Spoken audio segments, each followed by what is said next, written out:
I want to recite a line from a famous song called Tub Dumping, and the verse goes like this. And I get knocked down, but I get up again. You gonna never gonna let me down. The song is about resilience. That's the story I want to tell you today. Hello, my name is Isaiah, and I'll be telling a story about how overcoming peer pressure and constant harassment led to me being able to build composure and resilience against public anxiety. And this story takes place in high school. It's very important to me because as I confront a toxic instructor, it not only built resilience within me, I was able to influence a positive cultural change within my high school as an upperclassman later on after I graduate. So let me start a little background about myself and background about the situation. I am an independent thinker. Despite my nature and size, you see me in person, I'm big, or some people may perceive me big as a threat, but I'm a gentle giant. I delve in things of playing chess and video games. I spark the things that spark my mind and curiosity. And I'm very much a friendly person, but growing up during that time, I'll have some peers who think differently than me and thought of me as a threat, but they see my nature, they'll call me weird. The time growing up, I didn't really know why they called me weird. It was pretty much effective. It kind of messed with your psyche.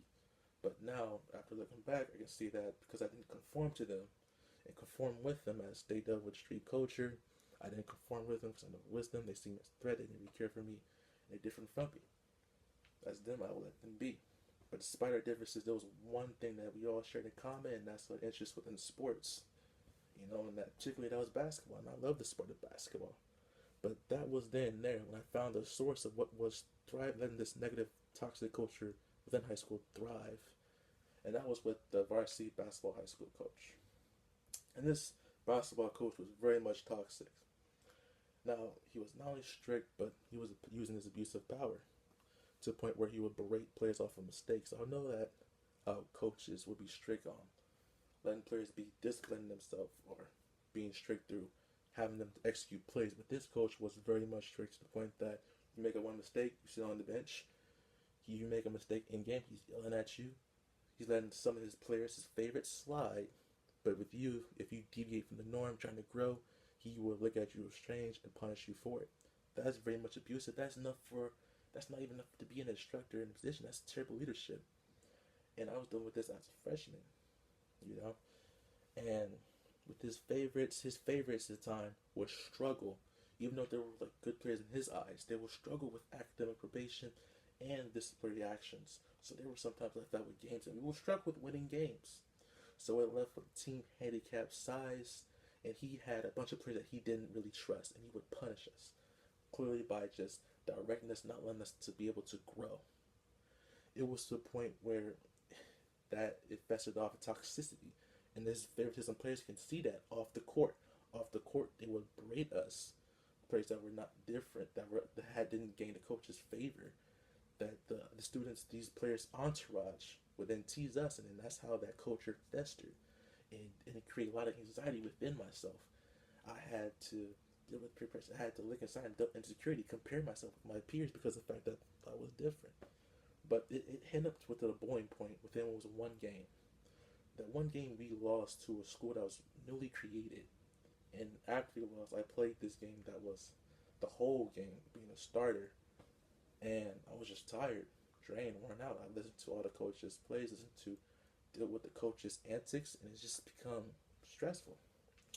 So after being tired, the coaches give us over a post game talk. I walk over there and I just lay down because I'm just played full 30, 40 minutes of the game, being a starter, myself as a center, and I'm just tired. I just lay down on my back on the floor.